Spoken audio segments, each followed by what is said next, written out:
Where's 007?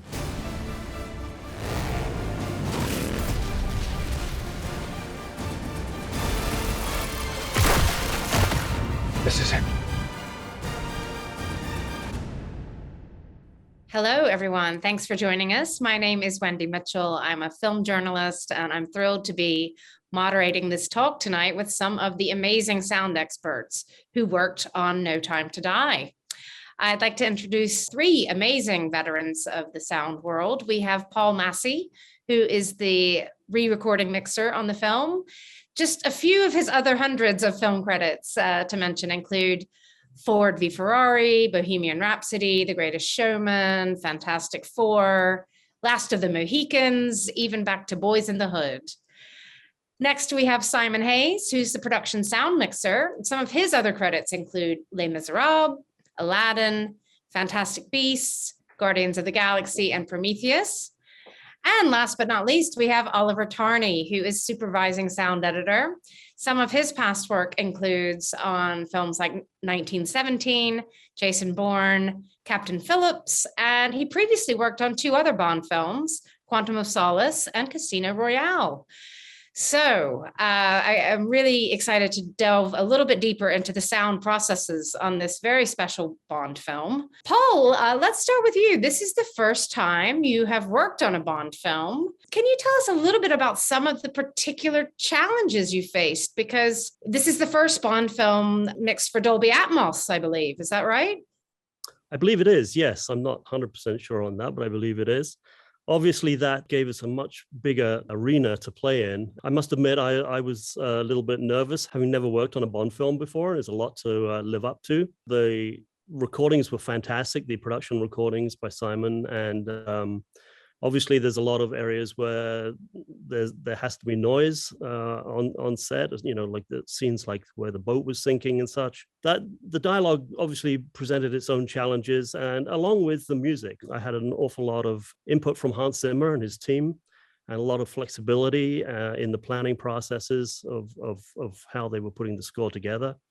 A lot of interaction as we led up to the mix. All of these things together, and obviously to make it entertaining for the audience without making it overbearing. I mixed the dialogue and music, and Mark Taylor mixed the sound effects. Great. And, you know, this Hans Zimmer score, as you mentioned, is really important to the film.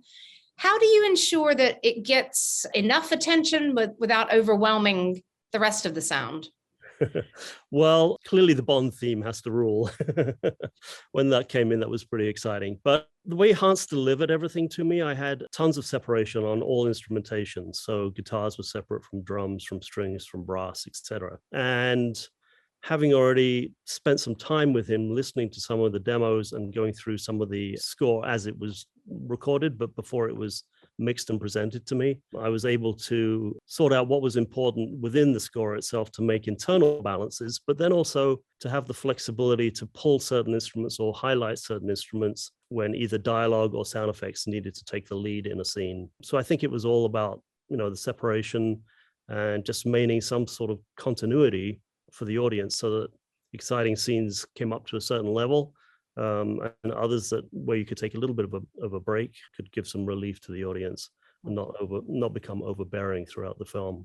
And, you know, this is your first time on a Bond. I imagine even with hundreds of credits, it's still pretty exciting to get the chance to work on a James Bond film. Would you say there's a sort of signature sound to Bond, or did you feel like you had the freedom as any other film without the franchise history? No, I felt like I had the freedom, to be honest. In every Bond, there's going to be chase sequences where potentially there won't be much dialogue, and it's going to be over the sound effects. It's going to be arranging the music and the sound effects to keep the scenes active in the way that the director's wanting. And I didn't honestly feel like I was strapped in any way as I walked into the mix. I felt like we were free to do what we would always do to any mix. Did you go back and listen? You didn't have to go back and listen to old Bond films, or that wasn't part of your preparation?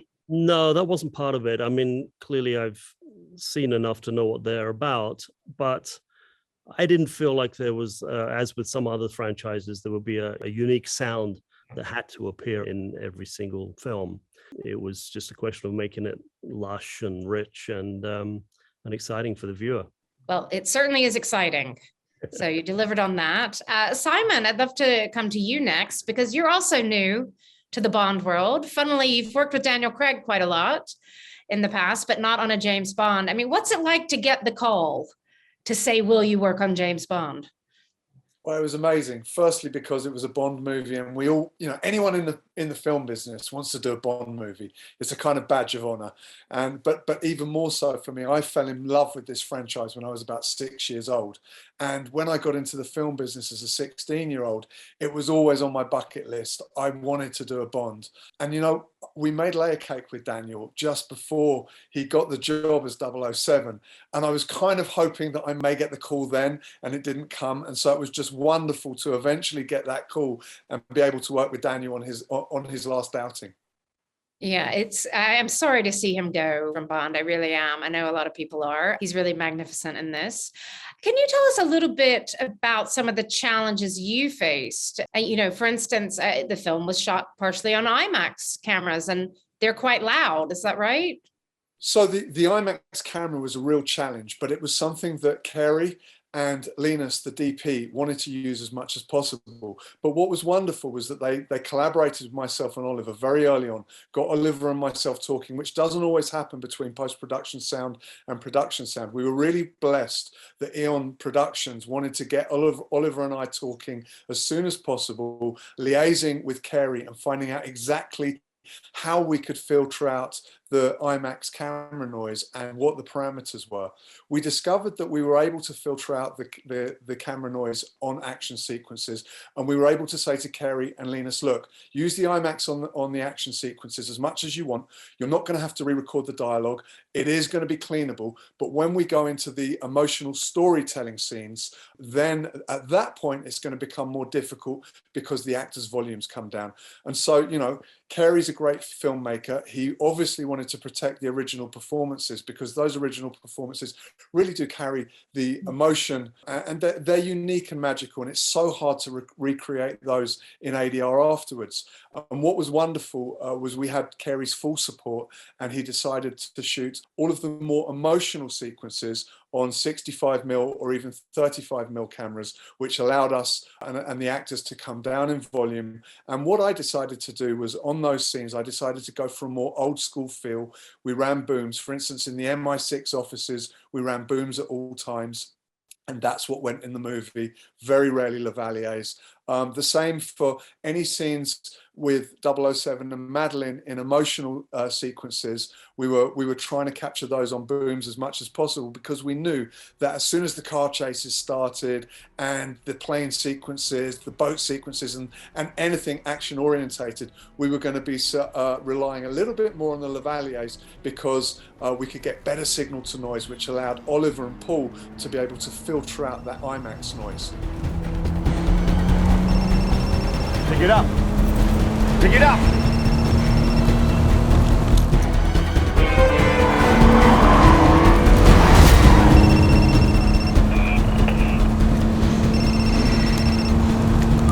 It's Blofeld, my love.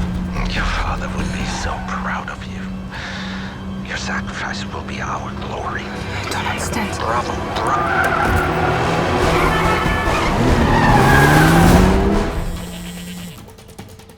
Pronto? Perché? James, why would I betray you? We all have our secrets. We just didn't get to yours yet. Maybe it's a good time to go ahead and come to you, Oliver. It sounds like quite a collaborative process, maybe more so than on some films of this size. Can you talk a little bit about how you all work together? Yeah, as Simon said, that was really early on, right, Simon? That was, the first week or two, wasn't it? That initial thing. So that's fantastic. They were thinking about sound that early, but it wasn't that long after that we actually started, a slightly more narrow crew early on. But it was very early in filming, maybe a month or two after they started filming. And I think with the film that ended up being relatively long film, it was quite nice. We were just given a 4-minute chunk or an 8-minute chunk of the film to work on, and so we could really just see that scene on its own merits, try and make that scene work as a thing of its own. And then as we started to get more and more turnover from the editorial department, we could start putting scenes together and seeing how they flowed into each other, and then tailor it to make sure that that flow was there until we eventually got the full film. But it was actually a nice, I think if we were just given 2 hours 40 odd of here's your film, go at it, I think it would have been pretty daunting. So it was actually, it was a product of how it had to come about, but it actually was a nice way of working. Yeah. And Oliver, you were there with the first Daniel Craig Bond, Casino Royale, then you worked on Quantum of Solace. Did it feel quite different being back on No Time to Die? Was it quite a different vibe in the production, or did it feel in some ways similar? Well, I was doing a different job then. I was one of the sound effects editors working under somebody else as the supervising sound editor. Eddie Joseph was the supervisor on Casino and Quantum. So it was a nice thing to be very involved. You gave you a good awareness of the type of scene, and they all do have their own character. Barbara and Michael are fantastic at letting directors have their say about how things should say creatively. So they really do feel quite different, the films. But it was a good way to learn watching Eddie, what he had to deal with, how he approached things, and sort of by osmosis you are picking up how he dealt with it, and definitely helped with other films I've gone on to supervise, but certainly this one, it would be pretty daunting to come onto a film like this. Well, it was daunting anyway, but if you hadn't had any experience of what it would have been like before. So I think it was a useful exercise for sure. I mean, there's a lot of contrast, I think, in this film, and different kinds of scenes and different kinds of sound. Oliver, could you talk a little bit about that we go from something like that car chase in Norway, and then we're in the woods afterwards, and those sound quite different, don't they? Yeah, I think, and that was one of the things Cary definitely, he's very sound aware. And I think, he knew if you just stay big all the time, it's going to get fatiguing. And he's very character driven as well. So a lot of them, you have but you're expecting a certain high octane kind of muscular car chase type thing in a Bond film, which he certainly delivered on a couple of occasions in the film. But yeah, through Scotland, that fantastic 4x4 car chase that goes all through the water, huge water spills everywhere, and skidding across pebbles and mud and everything, and cars flipping and motorbikes coming left, right and center, and helicopters going over. If you keep going too long with that, it's fatiguing, but it was just exactly the right amount. Then into the woods, you get to regroup a little bit. You get to see, again, that emotional attachment that Bond has for his newly acquired family. And, you just get to reset a little bit. And it is a very different scene. It's quite a spooky, eerie kind of scene then, rather than this big in-your-face, loud scene in contrast to the previous one. The idea was to have sharks basically circling, moving ever closer. And you're never quite sure, that was one of the things that was nice about Atmos, that we really could use that sound field and have a very diffuse sort of sense of sounds moving, rather than something incredibly articulate. You used it the other way and just said it's generally around here or generally around, and things were just sort of coming and going. So you were never quite sure where they were coming from. And then suddenly they would come out and you had, very concise sound coming out. So it was really nice to have that contrast to play with, for sure.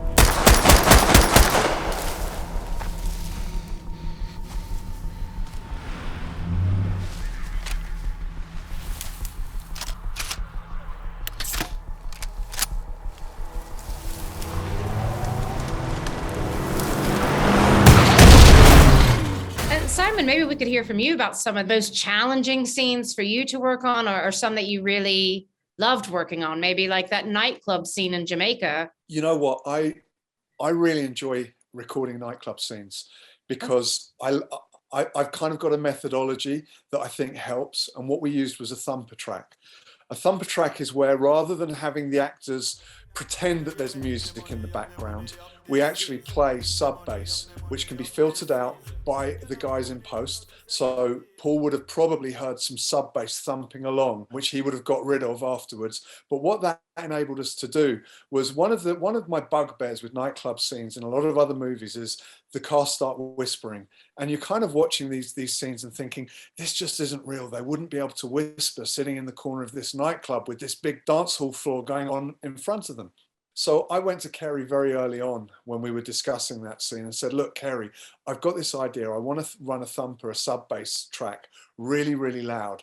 And I think that what it will do is it will encourage the actors, the cast, to keep their volumes up, and it's going to be more real. And he was like, I love that. That's exactly what I wanted to do. And we suddenly realized that both of us had the same vision for this scene, which is we wanted it to sound energetic. The nightclub was really going to look energetic and frenetic like a Jamaican nightclub. And the last thing we wanted was this 2 pages of dialogue to be brought down to a whisper, because when actors are performing in a quiet nightclub, they can feel incredibly exposed when there's no music in the background, and it kind of feels wrong for them to keep their volume up. So what we did was we supported the cast and we gave them the confidence to keep their volume up by playing this very, very loud sub bass track, which we knew that Oliver and Paul afterwards could remove and replace with any track that Carey wanted to. The ironic thing was, in fact, was that Carey actually stuck with the same track, and so those guys had the sub bass. We just filtered out the rest of it. But one of the strategies that we used on the day was to keep the cast reminded of how loud a nightclub is. I said to John, Carey's first assistant, John Mallard, what I'd proposed to do, John, when you say, okay, stand by, let's play the music loud out of this huge 20 kilowatt sound system, and we're going to play it full range. In other words, you can hear the whole of the track, and we play it really, really loud. And so the moment John said, okay, stand by, we're going to shoot one, the music would start going. And when the clapper boards were being put on, the music would still be going really, really loud. In fact, the clapper loaders were shouting as they were putting the boards on, slamming the boards. And then John would say, and act. And on the A of action, I would filter out all of the music apart from the sub bass, and suddenly the sub bass would just be going whoa, whoa, whoa. And of course, what that did was, on a take-to-take basis, it really encouraged the cast to keep their volume up. And that comes across in the finished product. And the other thing that it allowed Paul to do was to really push the music in the nightclub scene out of Atmos and make it feel like a real Jamaican nightclub. So yeah, I'm really proud of that scene. And it was a collaboration. It was Daniel saying to Carey, look, I love this idea. Absolutely, we should keep the volume up. Carey saying, that's what I want it to sound like. And I kind of had a methodology to be able to support that. I love that story. Paul, can you talk about when you got to that scene, how it was for you? I mean, is it pretty easy to get out this sub bass stuff? Well, actually, Simon, I'm very, very grateful that you did that, because the fact that the actors were projecting, is just, you can never recreate a quiet conversation and make it loud and seem like they're trying to project over the top of a club like that. I was really, really grateful. The performances were excellent, and even when Daniel walked over to the bar at the very end of the scene, they were projecting enough that I could still keep the music very, very close to their dialogue. And to be honest, I could never get that club loud enough for Carey. He just, especially as the actors were walking past the dancing area where the speakers were, it was very, very specific as to the location of where that music was coming from, clearly, and how it should sound and how loud it should be. And I think in the end, Simon, I didn't end up really trying to filter out your sub bass at all. We were enhancing with so much more from a similar rhythm in the song that it managed to live all the way through. I was really, really happy with that scene. And as I said, I just could not get it loud enough or big enough or wide enough for Carey. But in the end, he was satisfied. Arbachev was kidnapped 3 days ago from a secret MI6 lab in London. 2 days ago, his mug pinged on a facial recognition sweep in Santiago de Cuba. He's leaving out the best part. Spectre. I have a contact there. Says they're gathering. Coincidence? He wanted it very, very, very close to the dialogue. Yeah. And but the dialogue's still audible, so that's good. That's great. I think that's one of the really helpful things about Atmos. You can really create a huge soundscape and get that music as close to the dialogue as possible, but still have the dialogue be able to cut through. And that's what's so exciting about the Atmos format. I think Carey knew when we were shooting it exactly how loud he was going to be asking you to play that music, and that was one of the things that motivated him to support me, in my quest for the cast to keep their volumes up. I mean, it was a great collaboration between all of us. That's great. And it also allowed me to play the sub sound from the nightclub when we were out on the street, when he's walking back to his car and it won't start and all of that. I was able to keep the music very present. Well, not very present, but present in that scene to keep it alive, because there's no explanation needed as to why you could still hear it on the street. It was so loud in the club. It made the whole sequence work really well, I think. You know, Felix, we really need to stop meeting. Simon, what might be another interesting scene you worked on? Maybe something like Felix's death sequence. Was that a challenging one? Oh, you know what? That was one of the toughest scenes I've ever recorded, because it's the type of scene where on any other action movie, the special effects supervisor and the director are probably going to come and see me and say, listen, Simon, it's going to be impossible for you to get sound on this. I think we're going to have to ADR it. We just want you to get a guide track. Visually, this has got to work. And so we don't want to hold anything back. But I was blessed that I was working with Chris Corbould, who was, he is the world's best special effects supervisor and designer. And Chris never ever says to me, you know what, you're going to have to guide track this. He always says to me, what can I do to help you? How can we protect the original performances? Which again is a real team effort. And Carey, from the start on this movie, said, look, everything that we're doing here is to support the narrative, and it is an emotional journey, and I want to protect the original performances. And when a director says that around the rest of the crew become even more supportive of the sound process, which doesn't always happen. If a director's saying, look, don't worry about it, we're going to re-record it later, suddenly everything gets noisier on the set. But because we always had Carey's support on the set, all of the other departments were working very, very hard. Chris Corbould has got an answer for everything anyway. And so he was able to actually fill that engine room full of water, but make it quiet enough that we could pretty much get every word of dialogue. I think there was a couple of words as Felix is dying, which Oliver may have had to re-record, but generally that scene lives with the original performances, and I think it's a better scene for it. I mean, I had a lump in my throat and tears in my eyes when I watched that scene. It's an incredibly sad scene, and it's exactly the type of scene that's really, really difficult to recreate in ADR, not just because of the emotional aspect, but also because these guys are literally trying to talk when they're up to their necks in water. You can actually see at some points as the water gets higher, that as they're talking, the water's going into their mouths and it's coming back out of their mouths. I mean, imagine as an actor trying to recreate that in ADR. It's next to impossible. Audience are never going to buy it. And because of Chris's help and support, which I'll go on to technically in a moment, we were able to deliver that. What Chris managed to do, he made the hydraulics which were driving the tilt of the boat absolutely silent, which is amazing in itself. And the water filling up was silent. The one problem that I had on the first rehearsal was the bubble noise. And the bubble noise was just so loud. Now, bear in mind that we couldn't use radio mics because they would just get waterlogged. So actually, I had two boom operators in Frogman gear in every single moment of that scene, with the cast in there and the wet weather housings around the cameras. There were two boom operators in there who literally were trying to keep these booms dry, because the booms would just immediately be destroyed if they got wet. And so literally, as the actors are up to their necks, well, guess what? So are the boom operators. Arthur Fenn and Robin Johnson did an amazing job on that. But what Chris managed to do, when I said, look, Chris, this is fantastic, but the bubble noise is going to kill us. He said, okay, no problem. What we're going to do is, Simon, he said, I've got various different hoses underwater that are creating these bubbles. And he said, all of them are basically on different taps. And what I'm going to do is, we can't bring the bubbles down because visually it won't look good. And we love the bubbles visually. We've got to have them. But what we're going to do is, we're going to hit the bubble hoses hard where the actors aren't.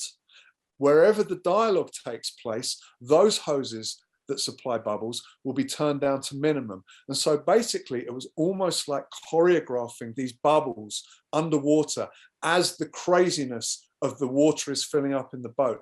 And to be able to do that, to be able to create a palette like that was so infinitely adjustable in such a frenetic scene, was just, my hat goes off to Chris Corbould.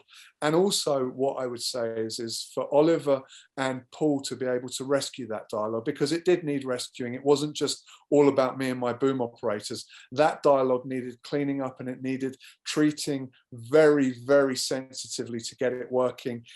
Firstly, from the dialogue editing perspective, but also Paul in the mix. It needed to be very, very sensitively mixed. And that's what you guys managed to do. So thank you, because that scene for me is another standout scene, which I'm very, very proud of. Yeah, it's definitely largely production. I think there's maybe like 2 half lines or, a couple of lines of ADR, but it's such a poignant, intimate scene. And even when we were designing what happened, we kind of had to mirror the experience that Simon had there as well. There's all this water flying in from everywhere, but obviously the frequency of water crashing is right in that kind of same range that dialogue would be. And so a lot of the time, to keep the energy up, we had to really rely on all the metal ronks and creaks as much as anything. And then in between the lines of dialogues, then have the water crashing in. So it was definitely constructed, sound designed the same way that you approach it on set as well, and just try and, in the gaps, then just try and hit it hard and then back again. So it never felt that the energy wasn't there, but you weren't, treading all over the performances.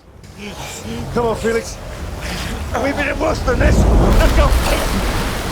It's like back when I was a kid. On the shrimp boat. You're from Milwaukee. Am I? I thought I made that up.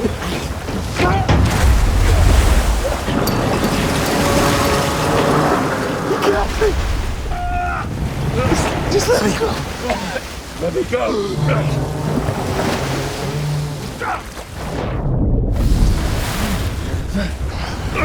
You got this. Yeah. Make it worth it.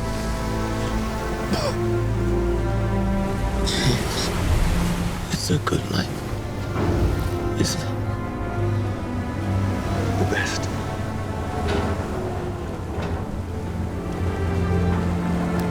Felix. Felix.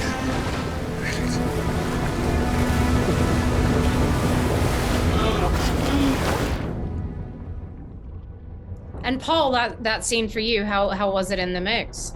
Yeah, no, it was very challenging. I'm again grateful to Simon for what he had said earlier on about getting the signal to noise even in the loud scenes, because that was going to be a loud scene on production for sure. Fortunately, Carrie also mentioned to both Oliver and I that this is an engine room of a boat, and when it's normally operating, it's extremely loud.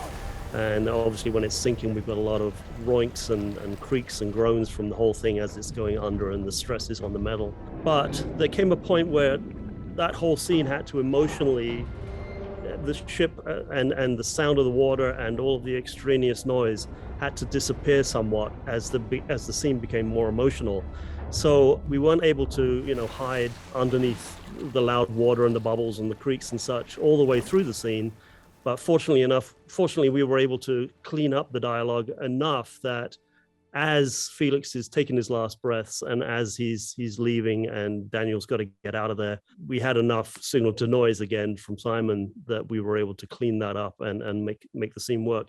I think the scene in the end worked extremely well, and I was really happy for everything that editorially that had happened, sound editorially and in the production recording, and also Carrie's direction of what he wanted from us. I like the way as well when we come to Logan Ash in the woods, the person who's responsible for the demise of Felix, and we have all the big metal ronks and groans that we have Logan Ash suddenly underneath the Land Rover, and it's a different set of sounds, but it mirrors it in the same way that we have the metal creaks and groans, and it's a nice little thing that even though Felix isn't there, it's still the same kind of sounds that are signaling the death of Logan Ash, which was it was a nice thing to put in. I had a brother. His name was Felix Leiter.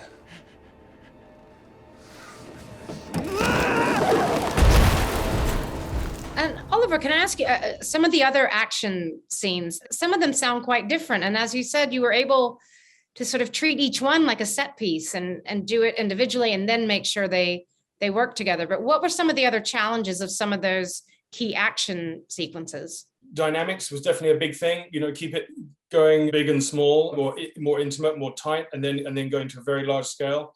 But also trying to do a fresh twist on. There's a DB5 car chase in it, which there's been in many Bond films. What can we do to have a fresh twist on that? But even the lead up to that, I would say, with the hearing loss that Bond has just after the explosion, we not only had the world sort of disappearing so that the audience sort of is hearing what he would subjectively hear, but Paul also rolled off the music there as well. So in a way, we're kind of breaking the fourth wall and saying to the audience, you're now experiencing what he's experiencing, even though he doesn't hear the music. So it was quite a fun twist on that. And I think the DB5 car chase afterwards, it's just spectacular sequence, that one, to work on. But rather than just having another high octane car chase, there's what he perceives to be a betrayal halfway through that car chase. And so again, it's a very emotional response from Bond whilst he's in the donut square, it was called, the big square that starts with the bells tolling. That was a fantastic sequence to work on, to have the two of them basically not talking, cocooned in this DB5, and then this just massive salvo of ammo hitting the metal and glass, and how much it heightened the tension between the two of them. I think it was a very fresh take on a DB5. It didn't feel like any other Bond DB5 chase. So I think it was something good.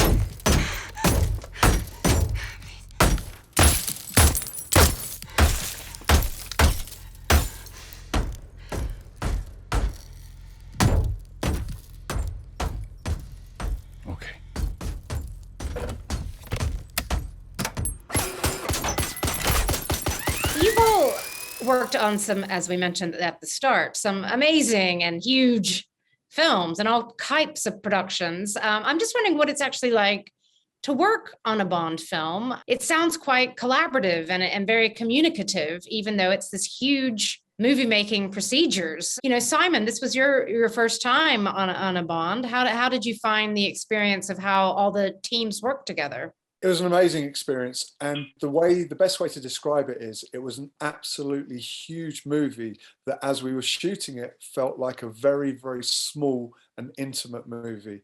And that's something that I think Michael G. Wilson and Barbara Broccoli work extremely hard to create that atmosphere and support their crew.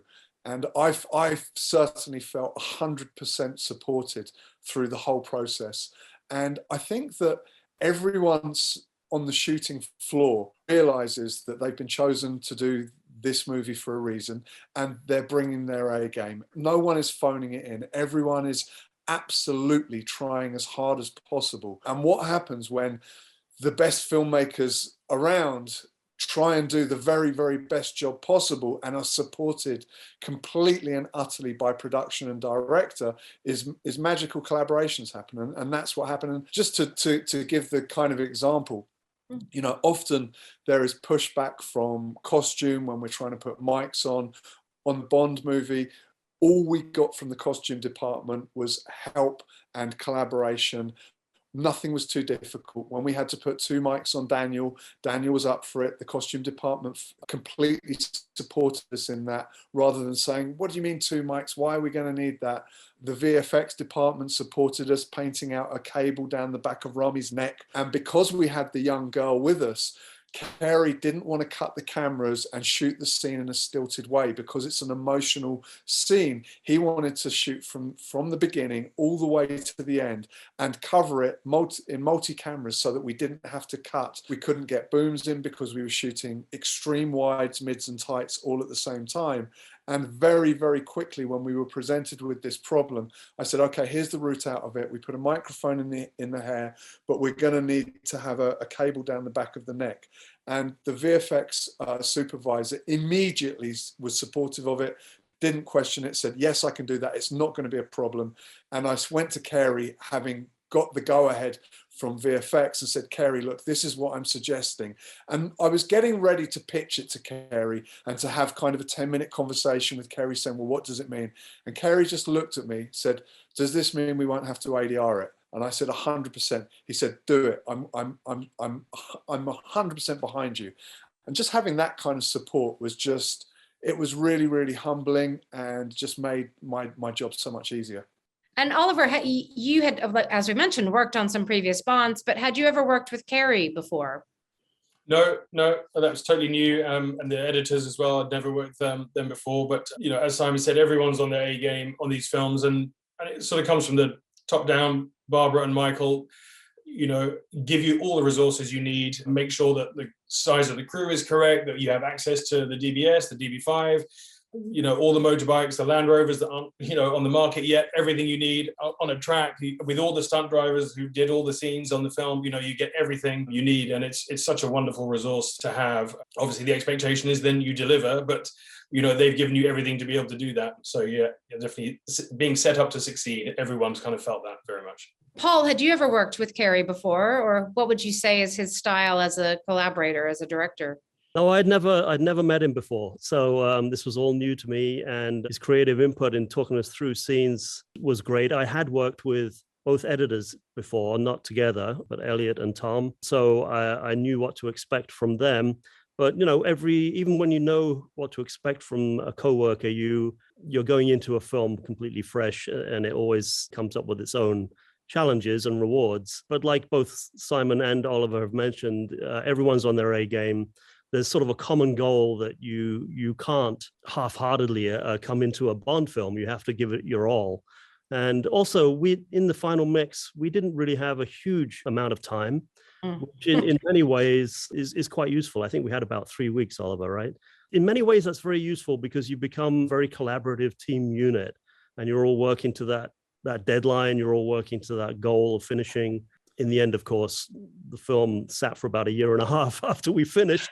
But we did. We were all running towards that deadline right from the beginning, regardless of the pandemic. And I think the common goal and the team feeling of succeeding and going above and beyond was very evident. I was curious. We talked about the Dolby Atmos, but were there any other notable new technologies or new software or anything sort of new and innovative that helped you on this production? Paul, was there anything on your side? Well, I use a bunch of. They're not plugins, they're called toys by a company named Harrison, and it's a hardware-based system. It's actually a console. I've been using that for a few years now, and got to the point actually where I bought a separate unit and I leave it in London now, because for me it's immeasurably useful for dialogue cleanup and for producing the music tracks the way I want to hear them. So that's something that I believe not everyone uses, and to me, I think it's a huge advantage.